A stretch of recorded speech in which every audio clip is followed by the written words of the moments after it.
ጋላክሲ ዋች 4 ሲሪሶች አፕዴት እየወጣላቸው ይገኛሉ። የ1A ቨርዥናቸውም 8.0 ነው። ቨርዥናቸውንም በፊርምዌር ስናስቀምጠው R965FXXU2CZB6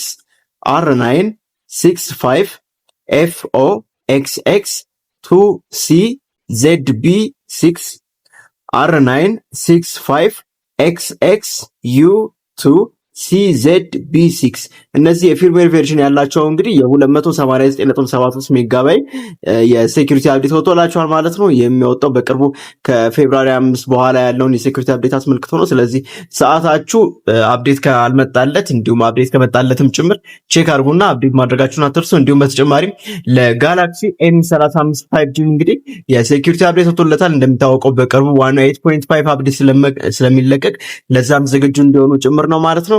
ሰዓታችሁና ስልካችሁ አፕዴት ካላረጋችሁት በወቅቱ አፕዴት ማድረጋችሁን አትርሱ። ቪዲዮ ከተመቻችሁ ላይክ አድርጉ፣ ለብዙ ሰዎችም ደርስ ሼር አድርጉ። አካውንታችን ደግሞ ተመቷል ጋይ። ስለዚህ ኮፒ ሊንክ፣ ላይክ እንዲሁም ፎሎ እና ሰብስክራይብ ያደረጋችሁ ይመቻችሁ።